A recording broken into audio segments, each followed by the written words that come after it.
más metástasis en el hígado que un cáncer primario de hígado.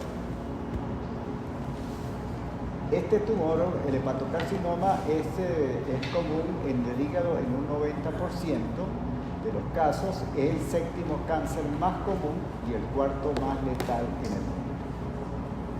Generalmente en los hombres ocupa el quinto lugar y en las mujeres el octavo lugar por orden de frecuencia, pero él en ambos sexos tiene el segundo lugar de mortalidad y ocasiona incidencialmente anualmente 627,000 casos.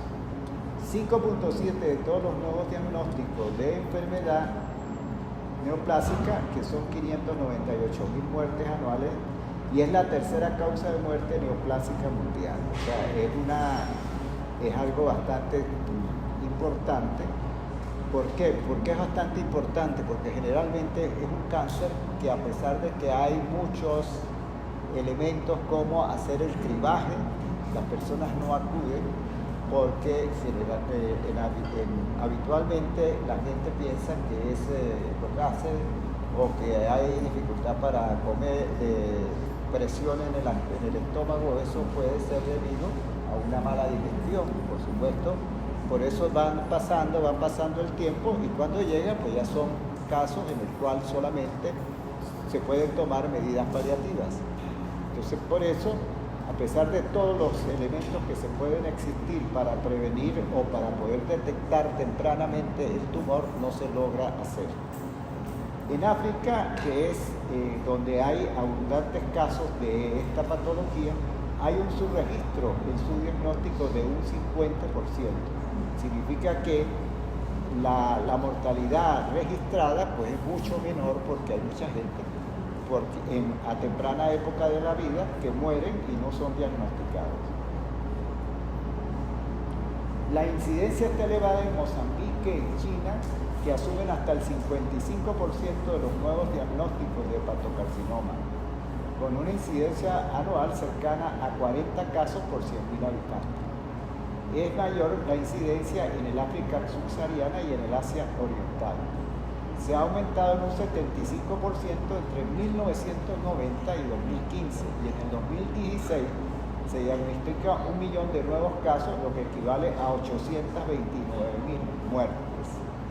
En Chile, la incidencia y la mortalidad aumentada por edad en el 2020 es de 4.8 y 4.5 por 100.000 habitantes. La incidencia a nivel del mundo occidental es totalmente inferior, con una distribución muy heterogénea. En los países del norte de Europa, 3.4 casos por 100.000 habitantes. En áreas de baja prevalencia para el hepatocarcinoma, y en contraste para los países de la cuenca mediterránea, que son 11.6 casos por 100.000 habitantes por año. Y en países como Israel, India, Puerto Rico, la incidencia es mucho menor, pero sin embargo ha venido en aumento. Se presenta la pregunta de qué sucede cuando un inmigrante de un país de baja incidencia viaja a una zona de alta incidencia para cáncer hepático. No hay la proporción de que los individuos que viajan a esas zonas van a tomar esa alta incidencia, porque generalmente privan factores genéticos que no favorecen mucho el desarrollo de ese cáncer. El predominio, de acuerdo al sexo, como dijimos, es masculino. En las poblaciones de alto riesgo es de 3.7 para hombres, 1 para mujeres. Los hombres son más susceptibles, y en poblaciones de bajo riesgo o intermedio es de 2.4 a 1. Y en los países industrializados, el CA hepatocelular sin cirrosis, la distribución es similar. Por edad. Este es un tumor que avanza de acuerdo a su presencia, avanza de acuerdo a la edad que tenga el paciente. Cuando ya está un individuo en 70, 90, 80, 90 años, ya la la presencia del tumor se hace similar para los dos sexos. Y en China y en África la edad promedio es menor. Mozambique, como ya habíamos visto, más del 50% de los hombres de esta etnia, Shangaan, tienen menos de 30 años cuando se les diagnostica el hepatocarcinoma. En promedio son 33 años. Este hepatocarcinoma es muy raro observarlo en niños. La presentación clínica en las etapas tempranas, como conversábamos, es muy escasa para poder uno hacer el diagnóstico. ¿Por qué? Porque hay que tener en cuenta de que el tumor, pues uno no logra hacer la palpación de él. Y cuando se logra, cuando hay un tamaño considerable, pero ya en etapa avanzada. Todo depende además de la reserva funcional del hígado. El hígado tiene una reserva funcional bastante elevada, en el cual la ictericia y otras disfunciones hepáticas no aparecen hasta que gran parte del hígado se haya invadido por el tumor. Otro punto importante es que coexiste muchas veces con cirrosis, y entonces eso dificulta, porque usted está muchas veces palpando clínicamente nódulos, pero esos nódulos puede confundirlos porque el paciente además tiene cirrosis. En Japón el hepatocarcinoma se desarrolla como una complicación de la cirrosis sintomática de larga duración. El paciente presenta poco o ningún síntoma atribuibles al tumor. Si el tumor es pequeño, como sucede en la cirrosis, es más dificultoso diferenciarlo. Dos hallazgos se ponen en concordancia con el estadio de la enfermedad y puede estar en relación a los síntomas o no de cirrosis. Por lo general, los pacientes, como conversábamos, llegan en etapas ya avanzadas cuando cambia súbitamente el estado del paciente. O sea, un paciente que medianamente viene sin tener mayores síntomas y de repente puede presentar encefalopatía, hemorragia, y muchas veces considerados como causa de hipertensión portal, no achacada al tumor, sino a la cirrosis. Estos son a grandes rasgos los síntomas más prominentes que se observan, como son el dolor en el hipocondrio derecho, el hipogastrio, pérdida de peso, debilidad, sensación de masa abdominal, molestias postpancreales, llanura postpancreal rápida, distensión abdominal, bajo apetito, saciedad temprana, puede cursar con diarrea, estreñimiento, con ictericia, hemoperitoneo, dolor óseo, tos, disnea y paraplegia súbita, cuando hay metástasis hacia los cordones medulares de la columna.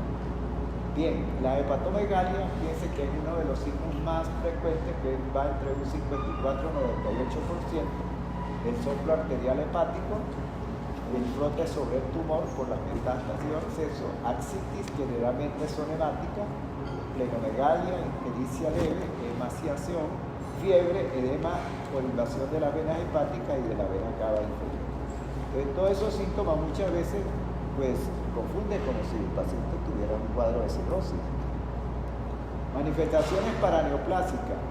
¿A qué se deben las manifestaciones paraneoplásicas? Pues se deben a la síntesis o secreción de sustancias que son biológicamente activas por el tumor o por las metástasis. Puede haber hipoglucemia, que se presenta en un 5% debido a que este mediador, que es el PRO-IGF-2, aumenta la captación de glucosa por los tejidos. Y hay policitemia en 10% debido a la producción de eritropoyetina por hepatocitos malignos. También puede haber hipercalcemia, sobre todo en la variedad esclerosante, que segrega paratormona, y en la pitiriasis rotunda, que son lesiones escamosas, hiperpigmentadas, redondeadas, que se ven en muslo y tronco con tamaño de 0,5 a 25 centímetros. El diagnóstico, ¿cómo se hace?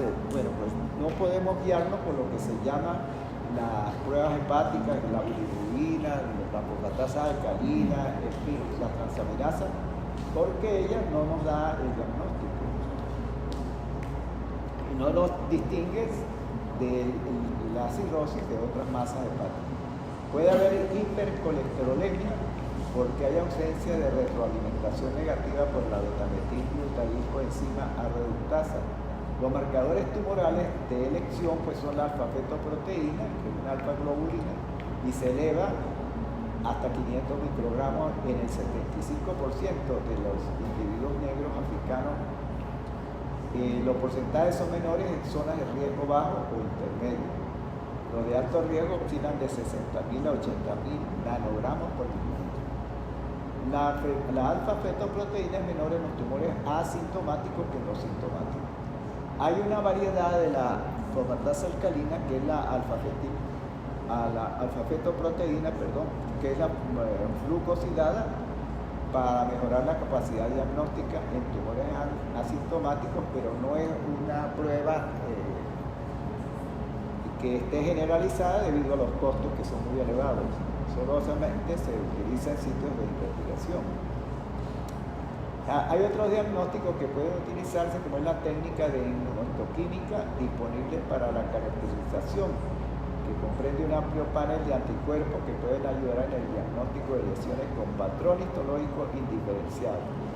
Entre los más empleados está el antígeno carcinoembrionario policlonal, la AFP, el CD34 y más recientemente el anticuerpo antihepatocitario HP1, que exhibe una elevada sensibilidad y especificidad para el hepatocarcinoma.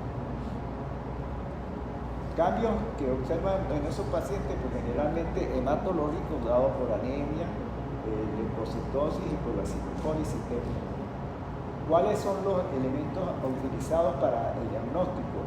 Tú puedes pedir una placa de tórax y permite observar metástasis pulmonares óseas con elevación del diafragma. El ecosonograma abdominal es útil, pero no distingue el hepatocarcinoma de otras lesiones sólidas. Estas, en el ecosonograma puede verse nódulos que son hiperecogénicos o hipoecogénicos o pueden estar ambos. Y la ecografía con Doppler a color permite evaluar la permeabilidad de los vasos y permite distinguir entre nódulos hepáticos malignos y no malignos, de acuerdo a la velocidad y a la cantidad de la sangre seguida a través del Doppler. Esta es la forma como puede observarse una lesión de un hepatocarcinoma con lóbulos interrefringentes en el ultrasonido. La tomografía computarizada, que es la helicoidal o espiral, permite definir la extensión del tumor dentro y fuera del hígado. Distingue el trayecto, calibre, permeabilidad de los vasos sanguíneos. Y cuando se usa el contraste, que es el lipiodol, permite detectar tumores pequeños porque se fija y retiene en el tejido tumoral. Aquí observamos las zonas que son de menor captación y una zona de mayor captación. La resonancia magnética permite distinguir el hepatocarcinoma del tejido normal. El mejor corte es a nivel de T2 para detectar tumores pequeños en hígado cirrótico, diferenciando tumores pequeños de hemangioma y nódulos displásicos. Entonces va ganando la resonancia magnética en cuanto a poder hacer un diagnóstico más preciso. La angiografía digital por sustracción detecta tumores pequeños que están hipervascularizados, pero no detecta tumores que son hipovascularizados. Tienen ese límite o esa limitación. Y la ecografía dinámica contrastada con infusión de CO2 permite ver tumores pequeños hipovascularizados y diferencia el hepatocarcinoma de otros nódulos hepáticos. Esta complementa a la angiografía y además delinea la anatomía vascular arterial hepática y la permeabilidad de la aorta. Bueno, esto es la angiografía. La laparoscopia, este examen pues, permite saber si el hígado está libre o no del tumor, si es o no cirrótico. Permite tomar la biopsia bajo visión directa y detecta diseminación peritoneal y extrahepática. Cuando hay necesidad de tomar una biopsia, es preferible hacerlo por vía laparoscópica, porque por vía laparoscópica inmediatamente se toma la muestra y no hay el peligro de que se vaya a diseminar al salir la aguja como sale la aguja cuando se hace una punción directa. Esta va dentro del canal del laparoscopio, entonces no se contamina el trayecto. La anatomía patológica se realiza mediante biopsia y aspiración por aguja fina, bajo control ecográfico por laparoscopio. Pero lo que les comentaba, debido al riesgo de diseminación, la toma de biopsias puede posponerse si se piensa que el tumor es operable. El aspecto puede ser macroscópicamente, puede ser nodular, que es en la mayor parte de los casos. Este nodular coexiste con cirrosis, hay nódulos irregulares múltiples con frente y hay tejido blando con necrosis hemorrágica. Es el pasivo que se ve sobre todo en jóvenes, pero no son cirróticos. La masa está circunscrita con nódulos satélites y tiene mayor tendencia a romperse. Y el difuso, que es raro, hay extensas áreas infiltradas difusamente por nódulos pequeños, que se confunden con los nódulos de regeneración de la cirrosis.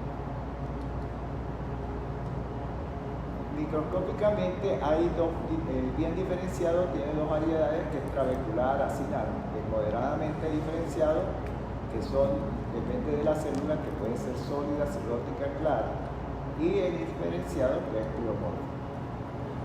La metástasis a dónde van.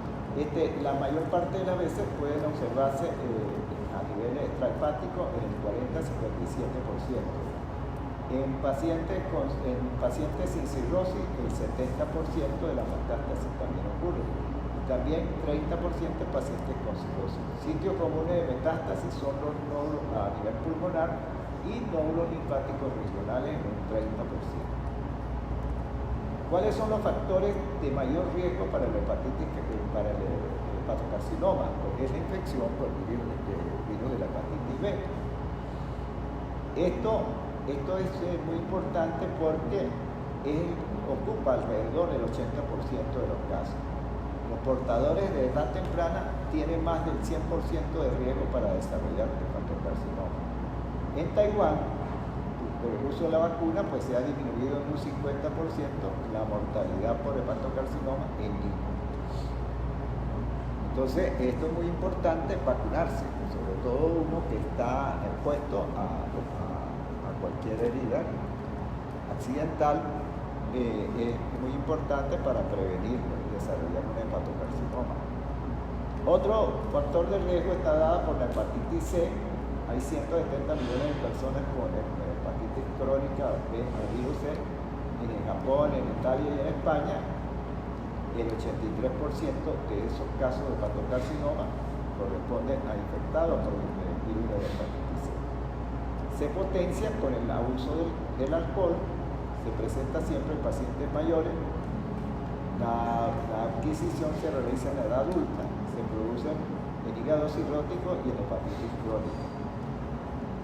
Y hay la terapia, en estos casos la terapia pangenotípica ha demostrado que después de ha hecho disminuir la incidencia del hepatocarcinoma. Otro factor de riesgo es la cirrosis. A los 5 años de seguimiento, el 20% de los pueden presentar hepatocarcinoma. Y 1 a 8% se desarrolla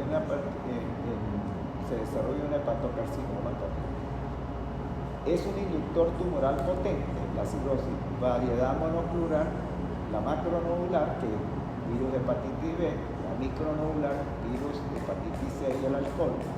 Frecuente en sexo masculino, en la edad variable y la duración de la cirrosis puede favorecer que a los 5 años, como dice acá, de seguimiento se pueda estar empezando a producir el tumor. Otro factor de riesgo es esto que se llama NASLD, que está en relación con la grasa a nivel hepático. Antes se pensaba que la grasa a nivel hepático, o conocida también como esteatosis hepático, era algo que era benigno, que con las dietas y los medicamentos para bajar el colesterol, los triglicéridos, se lograba hacer una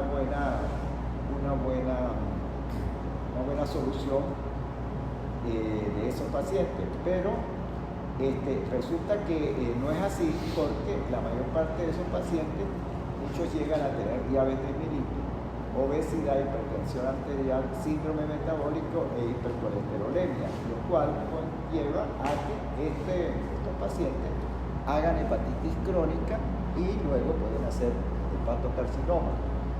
En Estados Unidos, por ejemplo, que hay muchos pacientes que son una epidemia ya de gordos, pues entonces ellos tienen mucha tendencia a estar desarrollando cáncer. Ya los han ido siguiendo y están desarrollando cáncer. Bueno, eso es un programa de eso que saben estos gordos, que nunca la culpa de ellos, pero que están en gordos. La culpa de la mamá que le daba comida cuando estaba pequeño porque se quedaba tranquilo, en fin, todas esas cosas. Hay otros factores de riesgo como es la aflatoxina B1, que es un hongo derivado del Aspergillus flavus que puede interactuar con el virus de la hepatitis B en la génesis del hepatocarcinoma.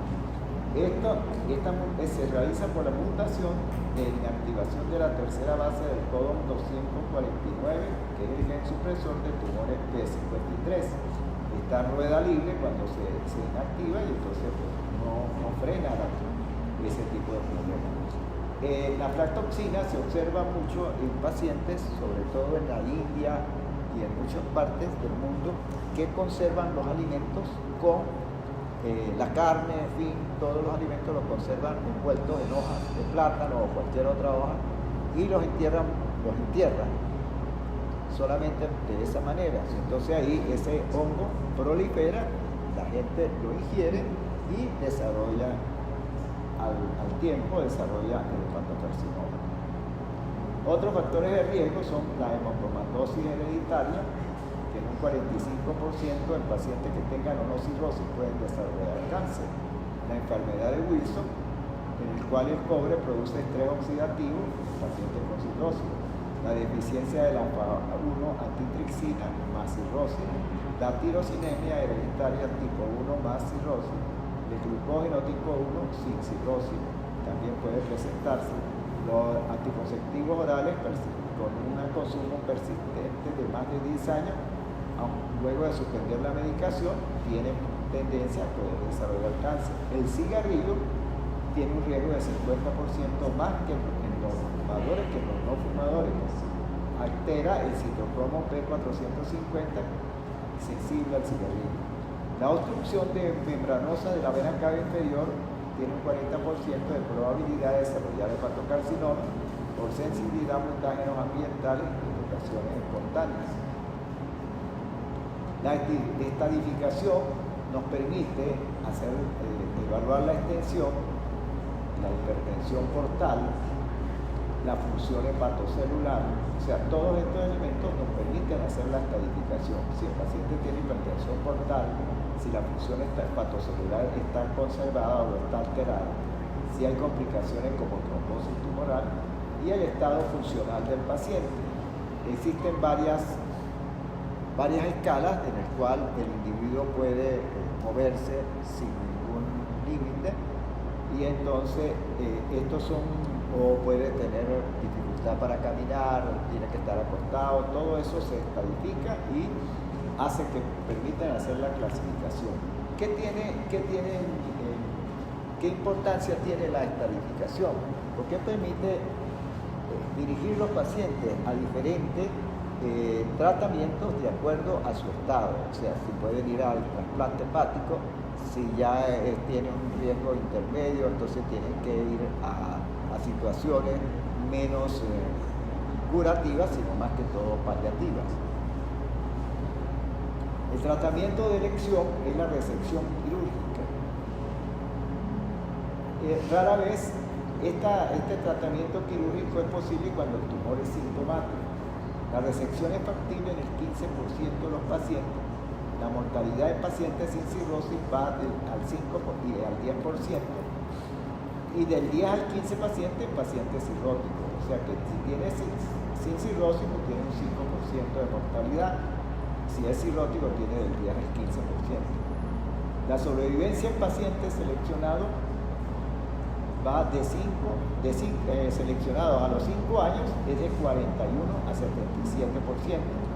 Y se presenta recurrencia elevada debido a que muchas veces se hacen las biopsias, se siembra el tumor en otro lado, o ya cuando se opera el paciente ya hay metástasis que no son observables al momento de la intervención. El tratamiento de trasplante hepático en cirróticos con hipertensión portal compleja o no, se hace con Child B o Child C. El criterio de Milán se observa en estos pacientes y es de que sea un nódulo único menor de 5 centímetros o 3 nódulos pequeños, cada uno menor de 3 centímetros. Eso es para poder tener cuáles pacientes son candidatos y cuáles no al trasplante hepático. El trasplante hepático se efectúa en pacientes que no sea resecable el tumor, que esté confinado al hígado, y eso hace que haya una supervivencia del 50 al 70% a los 5 años. En caso de cirrosis avanzada de mala función hepática, que no permita la resección, o sea, una resección de parte del tumor o una resección del hígado, sino hay que hacer un trasplante. Pero cumplir con eso debe ser difícil porque usted tiene un paciente que tiene esos tumores, supongamos, ¿sí? Y que sea resecable y que también tenga solamente en el hígado, la metástasis es rápida. Sí, es así, pero de todas maneras la parte es que no condenan a todos los pacientes, sino llegan y los evalúan de acuerdo a estos criterios. La Child B y el Child C es un estado para ver la etapa del hígado, cómo está el hígado, cómo está el paciente. Bien. El tratamiento del trasplante hepático, tratamiento. En la cirrosis bien compensada, en el cirrosis bien compensada es mejor el trasplante.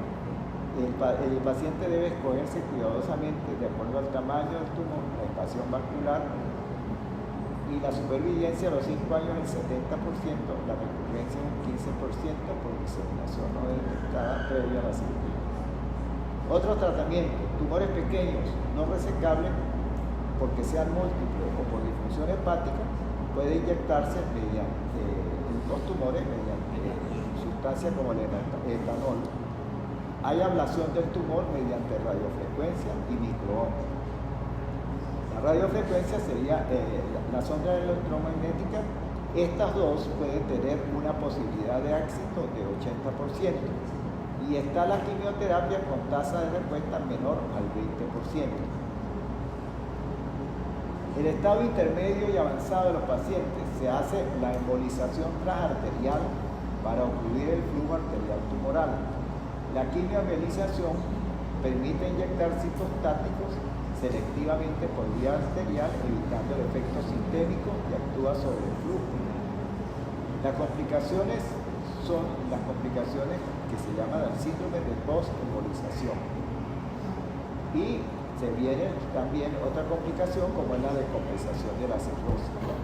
La radioembolización de partículas cargadas con itrio 90 sin efecto isquémico se usa en trombosis portal, tiene poco impacto en la función hepática y similar impacto en la supervivencia que los procedimientos previamente mencionados. El tratamiento en estado intermedio y avanzado puede ser la radioterapia estereotáxica, que permite administrar dosis ablativas de radiación con cifras bastante bajas y permiten el control local comparable a los otros métodos ablativos en áreas de acceso complejo. Esta es la imagen cómo se realiza la ablación con radiofrecuencia.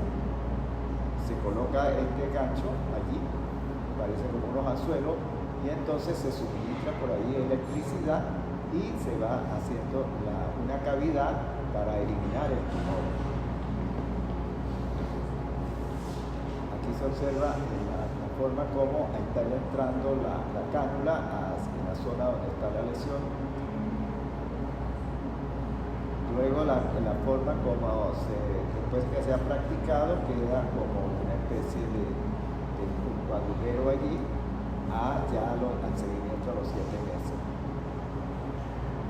Y esta es crioablación, que también permite la eliminación de la lesión tumoral. Y esta es la forma como puede, haciendo el ecosonograma, puede observarse toda el área de hígado que ha sido removida mediante la crioablación. La importancia es que el hígado no tiene mucha capacidad de regeneración y logra luego volver a formar tejido en esa zona. El tratamiento médico, cuando fallan todas estas cosas, podemos utilizar o se utilizan los inhibidores de la tirosinquinasa, que es un mecanismo angiogénico. El soflavulfenil fue el primero utilizado, más o menos unos 10, 12 años, pero luego se observó en varios trabajos que la sobrevida que daban era muy pequeña, eran alrededor de 3 meses. Entonces se ubicaron varios otros de estos, con estos nombres, que han tenido una posibilidad de hacer mejor sobrevida. También existe lo que es la inmunoterapia, y combinados estos dos, el atezolizumab más el bevacizumab, que han dado muy buen resultado, con una sobrevida mayor de 7 a 8 meses. La evaluación metastásica del hígado puede hacerse por tomografía, puede hacerse por ecosonograma o por resonancia magnética. Bueno, vamos a conversar ahora sobre las lesiones hepáticas benignas. Las lesiones hepáticas benignas está dominada por varias situaciones y una de ellas es el quiste hepático simple. El quiste hepático simple pues no ha sido una cuestión que a pesar de que se dé con frecuencia, no se toma muy en cuenta porque generalmente no se complican con cáncer, entonces pues no tienen mayor proceso de seguimiento. Sin embargo, es frecuente. Esto es debido a un defecto embriológico de la formación de los conductos biliares intrahepáticos. Forman conductos aberrantes, dilatados, sin conexión con el resto del árbol biliar. La incidencia va de 0,2 a 1%. Se ubica más frecuentemente en el lóbulo derecho hepático que en las mujeres y aumenta a mayor rango etario.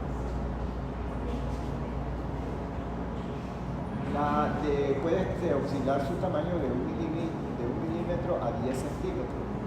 Y esto cuando ya empiezan a crecer, pues producen compresión, son unilobulares, de contenido claro, son únicos o múltiples, que son lo que se llama policistosis hepática. También se observa policistosis a nivel de los riñones. Muchas veces andan en conjunto.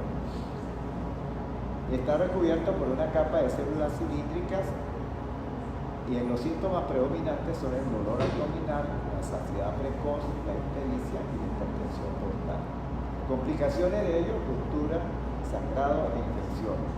Diagnóstico, ecosonografía, tomografía computarizada y resonancia magnética. Se debe diferenciar con un acceso hepático, con un quiste hidratídico, con un bilioma y con un cisto adenocarcinoma. Tratamiento, drenaje percutáneo por laparoscopia o laparotomía.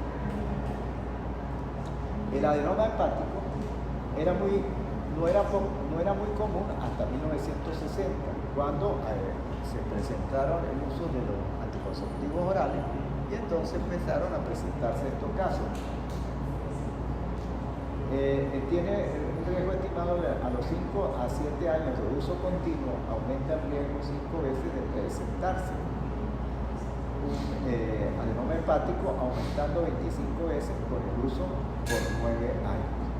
Los adenomas pueden aparecer en personas tratadas con esteroides anabólicos, o personas que hacen fisiculturismo para tomar músculo, y en enfermedades hereditarias como el almacenamiento de glucógeno tipo 1 y con presencia en el 60% de uno o más adenomas hepatocelulares. Hay predisposición genética en pacientes obesos y en el síndrome metabólico. La incidencia va de 0,01 a 0,04%, 10 veces menos frecuente que la hiperplasia nodular focal. En mujeres más frecuente de 10 a 1 y la edad preponderante 35 a 40 años. Pueden ocurrir sin un factor predisponente a los 15 y 45 años. Pueden haber alteraciones congénitas o adquiridas de la musculatura hepática, como son ausencia o oclusión de la vena porta, rechuz venoso porta hepático, y pueden presentarse múltiples como son la adenomatosis hepática. Los adenomas tienen varios tipos. Esos varios tipos se pueden clasificar mediante la resonancia magnética. Entonces están, por ejemplo, los adenomas inflamatorios. Ellos se presentan por un 40-55% de los casos por una mutación a nivel del 2.6 en el sexo femenino, obesos, alcohólicos, con dolor y hemorragia, y tiene la particularidad que pueden transformarse a un hepatocarcinoma. Entonces, los adenomas inflamatorios tienen esa particularidad.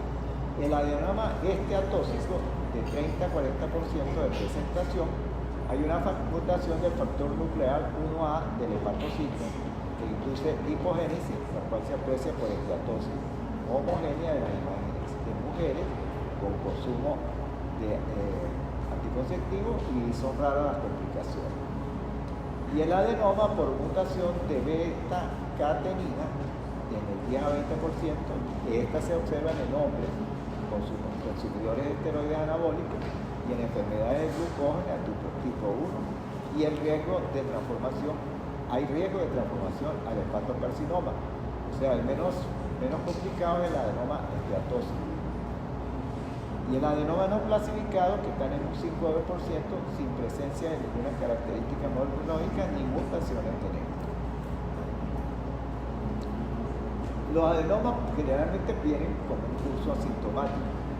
25% pueden presentar dolor, cuadrante superior derecho, sensación de peso, hemorragia intratumoral, hemoperitoneo agudo.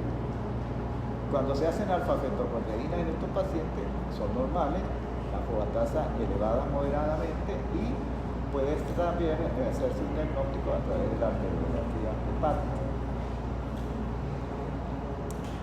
La resonancia magnética contrastada permite identificar la grasa intralesional, permitiendo identificar los subtipos por patrones específicos de los adenomas inflamatorios, de la angioplasia, el adenoma por mutación HNF1A es la esteatosis por signo guía, el adenoma por mutación de la beta-catenina es la lesión heterogénea que dificulta diferenciar.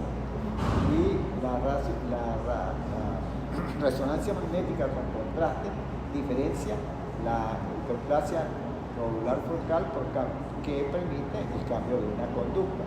La hiperplasia nodular focal generalmente no lleva a presentar tumoraciones como hepatocarcinoma, ¿no? Entonces siempre es bueno saber que no es un adenoma, sino que es una hiperplasia nodular focal, y para eso es muy útil la resonancia magnética.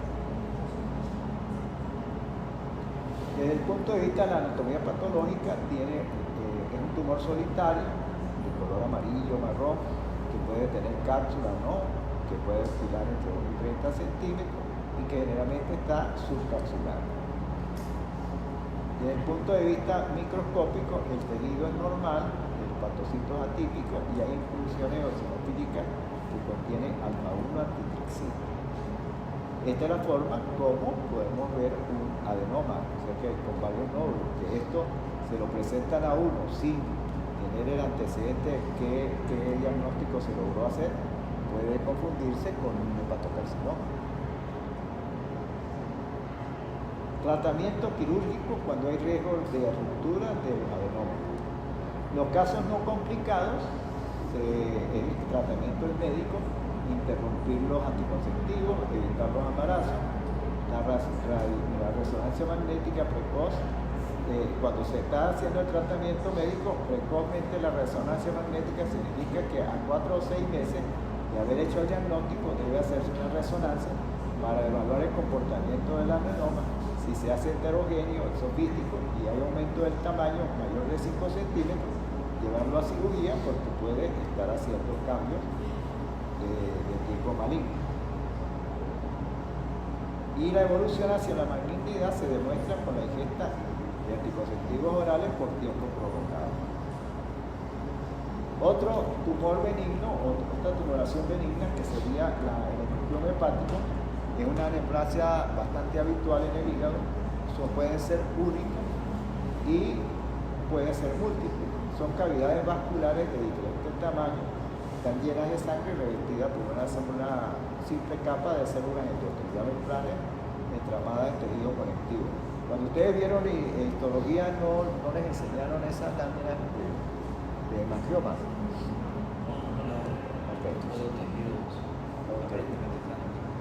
El 0,4 al 20% se observan en la población adulta con una prevalencia mayor en mujeres de 1,2 contra 1 y máximo de 6 contra 1 en relación a comparando hombres y mujeres.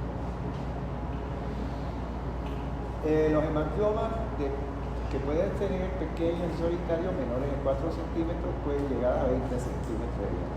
Pueden ser capilares y pueden ser cavernosos. Los capilares son los que tienen un tamaño menor a 2 centímetros y los mayores de 2 centímetros hasta grandes masas son los cavernosos. Es un diagnóstico incidental porque son asintomáticos. En los grandes hemangiomas cavernosos gigantes pueden manifestarse por fiebre, dolor abdominal, masa palpable, anemia, síndrome de reacción inflamatoria y coagulopatía. Esto forma lo que se llama el síndrome de Casa-Bas-Merritt, que hay coagulación intravascular diseminada con trombocitopenia y baja de fibrinogen. Se complica con ruptura, con trombosis, hemorragia intratumoral y posiblemente esto puede ocurrir por un traumatismo, por una punción o durante el embarazo. El diagnóstico puede ser por ecografía, aparece como una lesión hiperondogénica, homogénea, bien definida, por gamografía con coloides o gamografía con hematíes marcados, arteriografía hepática, tomografía computarizada, resonancia magnética con galodillo es método de elección en lesiones pequeñas o con sospecha de cáncer, que se ve hipointensivo en T1 y hiperintensivo en T2. La indicación, el hemangioma de resección quirúrgica, hemangioma de gran tamaño, cuando hay asociada a coagulopatía, cuando cambio de tamaño y cuando hay ruptura.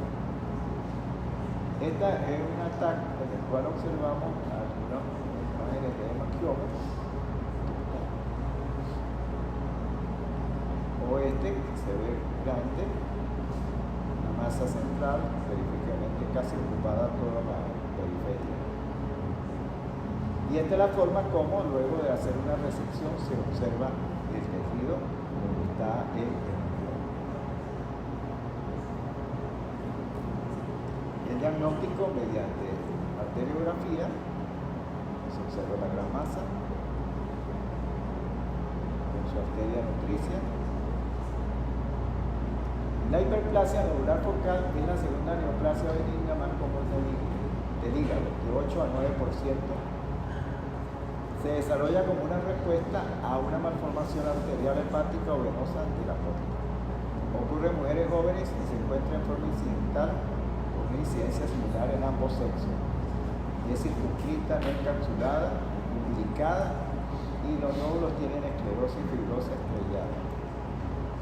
El incremento en la prevalencia de la hiperplasia nodular focal en mujeres de 8 a 1 a los 30 y 50 años. En las personas que consumen el anticonceptivo tiene un efecto propio. Determina el crecimiento de una malformación amargamatosa. Es asintomática en el 90% de los casos. Por lo que generalmente se hace el diagnóstico es porque empieza a explorarse porque hay dolor en el cuadrante superior derecho y puede presentarse al aumentar el tamaño con una masa palpable. Las complicaciones son trombosis intratumoral y necrosis.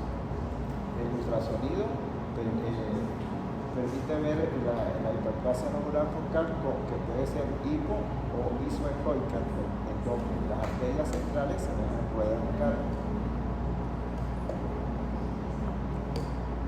Y se presenta captación homogénea en fase arterial con cicatriz central de menor intensidad. El tratamiento es manejo conservador y si hay complicaciones, pues cirugía. Esta es la forma como se ve, ahí donde está la flecha, que se ve de esta forma estrellada acá.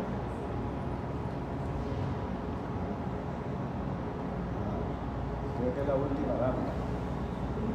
Preguntas.